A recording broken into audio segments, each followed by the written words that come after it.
I suppose the most fascinating question in the whole world is, who am I? Or what am I? Because, as I've suggested in several of the previous talks, the seer, the knower, the one whom you are is the most inaccessible of all experiences, completely mysterious and hidden. And yet, we talk about our egos. We use the word I, and I've always been tremendously interested in what people mean by the word I, because it comes out in curious lapses of speech, like we don't say, I am a body. We say, I have a body.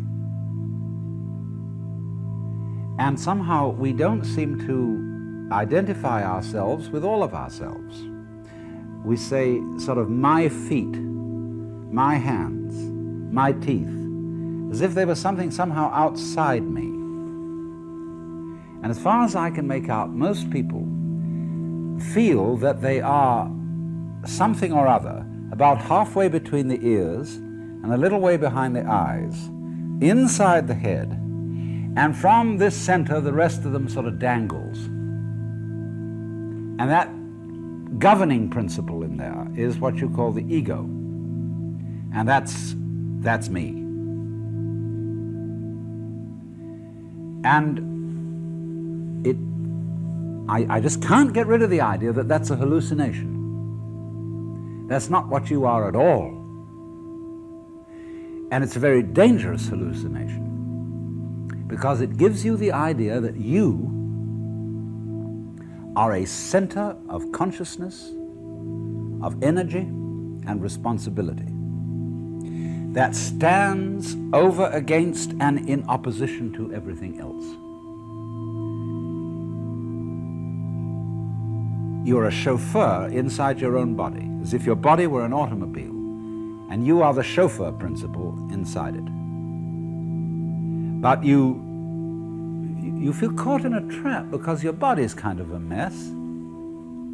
It gets sick, tired, hurts, and eventually wears out and dies. And you feel caught in the thing because you feel different from it. And you feel the world outside your body, furthermore, is an awful trap. It's full of stupid people who are sometimes nice to you, but mostly aren't, because they're all out for themselves like you are. And therefore, there's one hell of a conflict going on.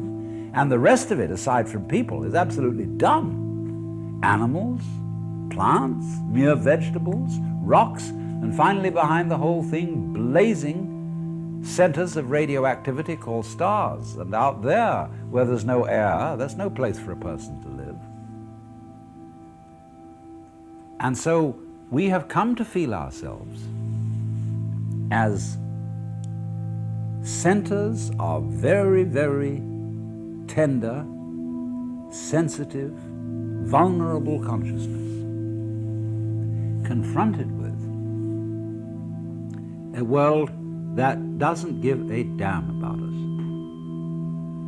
And that therefore we have to pick a fight with this external world and beat it into submission to our wills. And so we talk about the conquest of nature.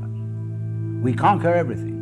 We talk about the conquest of mountains like Everest, the conquest of space, the conquest of cancer, etc., etc. We're at war because inside we feel ourselves to be these lonely ego principles,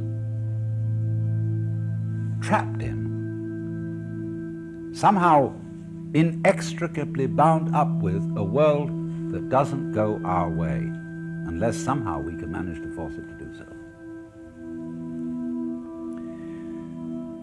Well now, as I have said, I feel that this sensation of ourselves as an ego is a hallucination.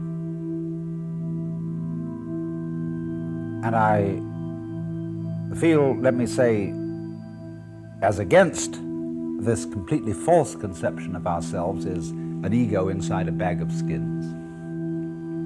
That what we really are is, first of all, We are the whole of our body.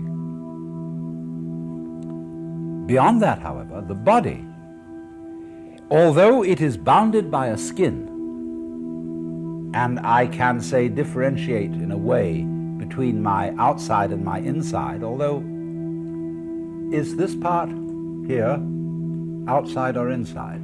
It gets a little tricky there, doesn't it? But my body cannot exist except in a certain kind of natural environment. Obviously, it requires air, and that air must be at a certain temperature. It requires nutrition. It requires, therefore, that it be on a certain kind of planet, near a certain kind of warm star, spinning regularly around it in a harmonious and rhythmical way, so that life can go on. And all that arrangement is just as essential to the existence of my body as its own internal organs, as say my heart, my brain, my lungs, and so forth. So there really is no way of separating myself as a physical body from the natural environment in which I live. Now, that means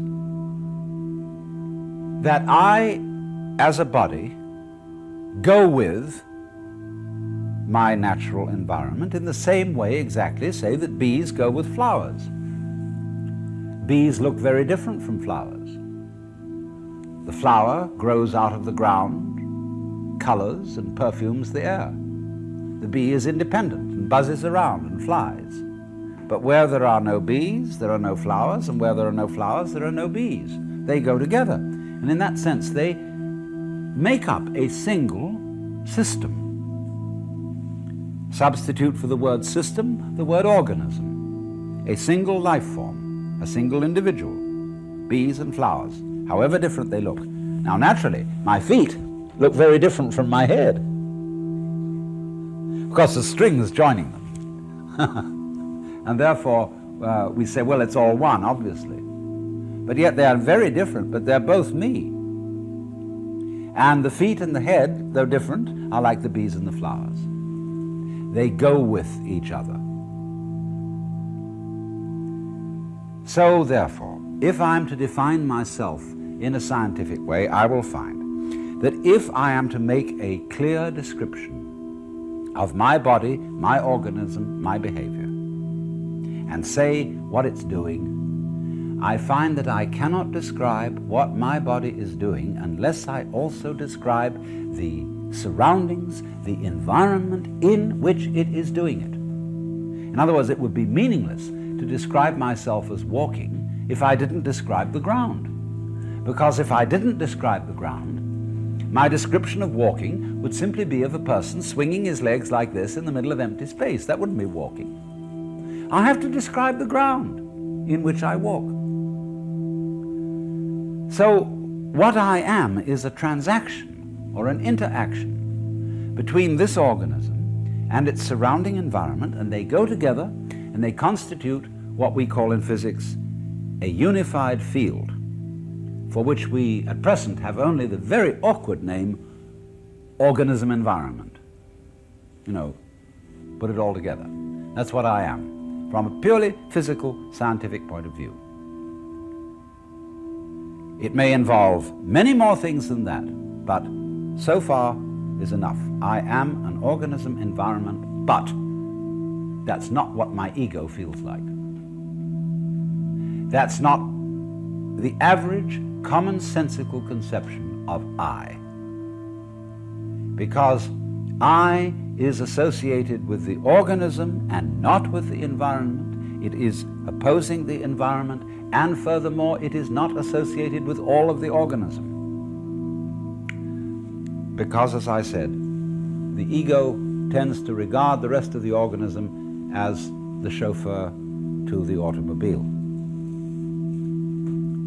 Well, how do we get this false sensation of being an ego?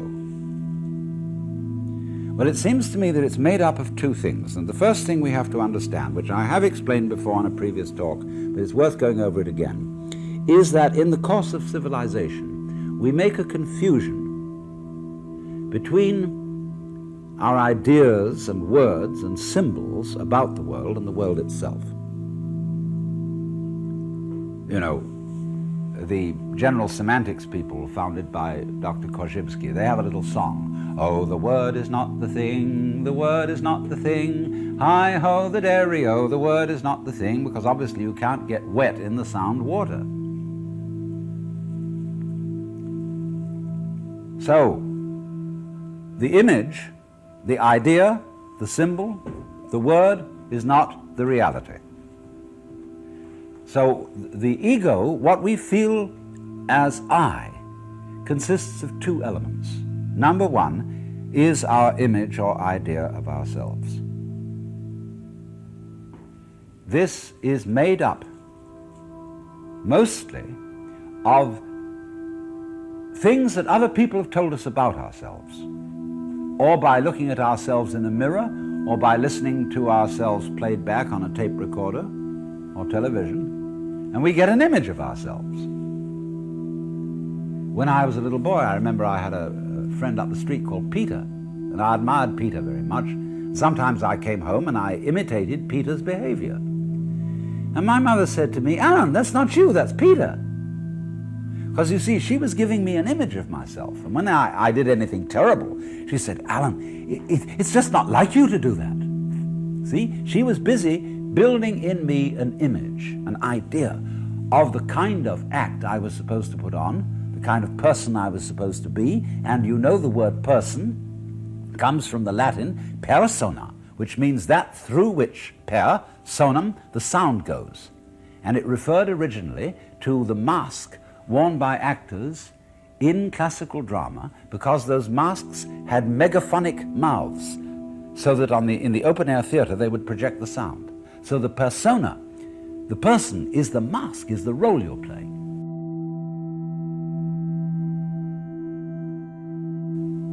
And all your friends and relations and parents and teachers are busy telling you who you are, what your role in life is, and you know there are a certain number of acceptable roles you can play. So, first of all then, your sense of I is your sense of who you are, whether you're a tinker, tailor, soldier, sailor, rich man, poor man, beggar man, thief, whether you're a clown type, a strong, silent man type, a clinging vine, feminine type, etc., etc. We can name dozens of them. But you identify yourself with a certain way of acting. It's quite complicated, but nevertheless, there's a certain way of acting with which you identify yourself and which constitutes your image. Now, that image of yourself that you have is a social institution. In the same way, for example, as it is a social institution to divide the day into 24 hours, or to divide the foot into 12 inches, or to draw lines of latitude and longitude, which are purely imaginary, over the surface of the earth. It's very useful to do that, because by means of that we navigate. But there are no lines of latitude and longitude over the earth. They are imaginary. You cannot, for example, use the equator to tie up a package, because it's an abstract, imaginary line. And so in just the same way, your image of yourself as ego is an imaginary concept that is not this organism, and is furthermore not this organism in its inseparable relationship to its whole physical and natural environment. So therefore, the image of yourself that you have is simply a caricature. Just when we make a caricature, say, of Adolf Hitler, and we pull down the hair and put a comb instead of a mustache, you know, we just associate Adolf Hitler's image with the shock of hair and the toothbrush mustache. So in the same way, our image of ourselves is a caricature of ourselves, because it does not include almost all the important things about ourselves. It does not include all the goings-on inside the physical organism. Oh, we get belly rumbles, and occasionally we're aware of that. Occasionally we're aware of our breathing. Occasionally we're aware of it hurts somewhere. But for the most part, we are totally unconscious of everything going on inside us. We're unconscious of our brains and how they work. We are unconscious of our relationships to the external world. Many of our relationships to other people are completely unconscious. I mean, we depend, say, on telephone operators, electricians supplying our electricity, on all kinds of services that we never even think about. We don't think about air pressure. We don't think about the chemical constitution of the air we breathe. We don't think about cosmic rays, gamma rays, X-rays, the output of the sun. All these things are absolutely essential to our life, but they are not included in the ego image. So the ego image is very incomplete. In fact, it's an illusion. But we say, now, look, it can't be that way. Because I feel I mean, it's not just an image of myself I have. I have a solid feeling behind the word I. When I think I feel there's something there. So I feel, don't I, that behind this image, this symbol of myself, there is what we would call a concrete referent. There is a feeling, a solid sensation to which it refers. Now, what is that? Interesting question, because the first thing, if your brain is your ego, you have very little in the way of direct sensation of your brain. In fact, operations can be performed on the brain with only surface anesthesia because there's no feeling in the brain itself. Try that one out for size. You don't feel all these interior operations. They therefore cannot be the sensation of ego. When your eyes are functioning well, you don't see your eyes. If your eyes are imperfect, you see spots in front of them. That means there's some lesions in the retina or wherever it may be. And because your eyes aren't working properly, you feel them. So in the same way, you don't hear your ears. If you have singing in your ears, it means there's something wrong with your ears. So, therefore, if you do feel yourself, there must be something wrong with you. And whatever you have the sensation of I is like spots in front of the eyes. It means something's wrong with your functioning. That's why you feel you're there. Why you feel you as being different from and somehow cut off from all that you really are, which is everything you're experiencing. The real you is the totality of everything you're aware of and a great deal more besides. But what is this thing that we feel in ourselves when we say, that is the concrete material me? Well, I'll tell you what it is. When you were a little child in school, you remember you were picking your nose and looking out of the window or flicking spitballs or something. Suddenly the teacher rapped the desk and said, "Pay attention!" Wowee. Now, how did you do that? Well, you stared at the teacher and you put a frown on your face, because that's how it looks like to pay attention. And when the teacher sees all the pupils in the class staring at her or him and frowning, then the teacher is consoled and feels that the class is paying attention. That this class is doing nothing of the kind. The class is pretending to pay attention. Right, so you're reading a book. There's some difficult book you have to read because it's required. And you're bored to death with it. And you think, well, I really have got to concentrate on this book. And so you sort of glare at it. And you try to force your mind to follow its argument, and then you discover you're not really reading the book, you're thinking about how you ought to read it. What do you do if I say to you, now look, take a hard look at me. Would you please take a hard look at me?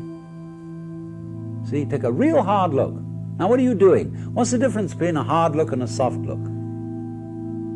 Why? With your hard look, you are straining muscles around your eyes. You're starting to stare. Now if you stare at a distant image, like a clock far away from you, you make the image fuzzy. If you want to see the clock clearly, you must close your eyes, imagine black for a while, and then lazily and easily open them, and you'll see the image. The light will come to you. And what do you do if I say, now listen carefully, listen very carefully to what I'm saying? You'll find you're beginning to strain yourself around your ears. Golly, I remember in school, I had a boy who couldn't read sat next to me. And he wanted to convince the teacher that he really was trying to read. So he would say, run, spot, run. No, and he was using all his muscles.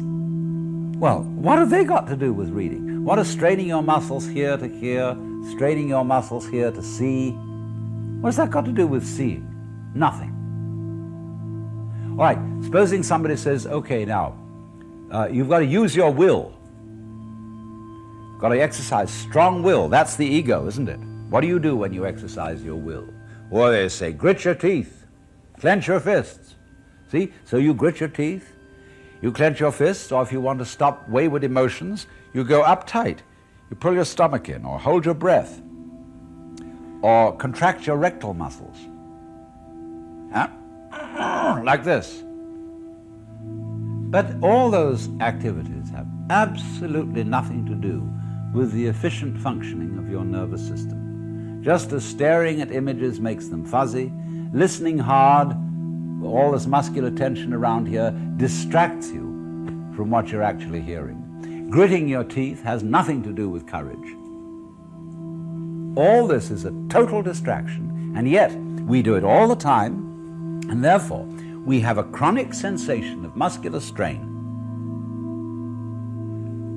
the object of which is an attempt to make our nervous system, our brains, our sensitivity function properly, and it doesn't work.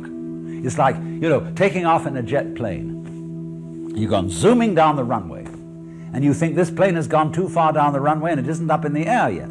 So you start pulling at your seat belts to help the thing up. It doesn't have any effect.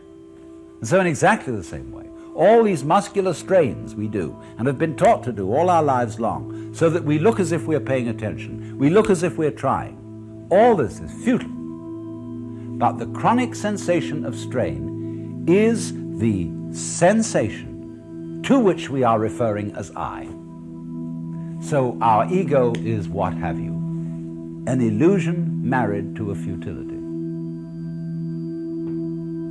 It's the image of ourselves, which is incorrect, false, and only a caricature, married to, combined with, a futile muscular effort to will to be effective.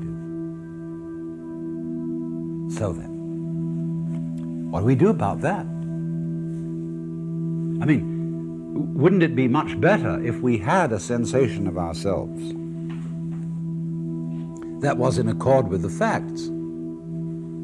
And as I tried to explain in the beginning, the facts, the reality of our existence, is that we are both the natural environment, which ultimately is the whole universe, and the organism playing together.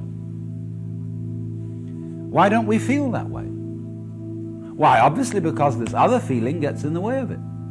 This socially induced feeling, which comes about as the result of a kind of hypnotism exercised upon us throughout the whole educational process, has given us a hallucinatory feeling of who we are, and therefore we act like madmen. We don't respect our environment, we destroy it, but exploiting and destroying your environment, polluting the water and the air and everything, is just like destroying your own body. The environment is your body. But we act in this crazy way because we've got a crazy conception of who we are. We are raving mad. Well, you say to me then, all right, how do I get rid of it? And my answer to that is, that's the wrong question. How does what get rid of it? You can't get rid of your hallucination of being an ego by an activity of the ego. Sorry, but it can't be done. You can't lift yourself up by your own bootstraps. You can't put out fire with fire. And if you try to get rid of your ego with your ego, you'll just get into a vicious circle. You'll be like, say, worry. And then worries because they worry, because they worry. And you'll go round and round and get crazier than ever. The first thing to understand, when you say, what can I do about getting rid of this false ego, is the first answer is nothing. Because you're asking the wrong question. You're asking, how can I, thinking of myself as an ego, get rid of thinking of myself as an ego? Well, obviously you can't. Now you would say, well, then it's hopeless. No, now wait a minute. Don't go so fast. It isn't hopeless. You haven't got the message, that's all. If you find out that your ego feeling, your will, and all that jazz, cannot get rid of that hallucination, you found out something very important. Because you, in finding out that you can't do anything about it, what you have found out is that you don't exist. That is to say, you as ego. You don't exist, so obviously you can't do anything about it. So you find you can't control, not really, your thoughts, your feelings, your emotions, all the processes going on inside you and outside you that are happening. There's nothing you can do about it. So then what follows? Well, there's only one thing that follows. You watch what's going on.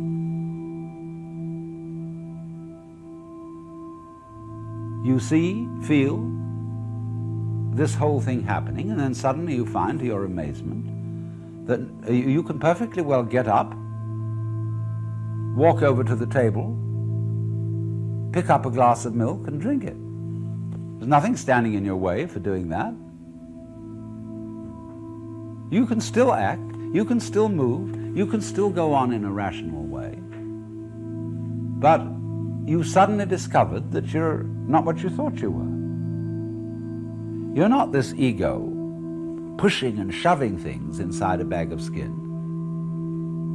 You feel yourself now in a new way, as the whole world, which includes your body, everything that you experience, is going along. It's intelligent. Trust it.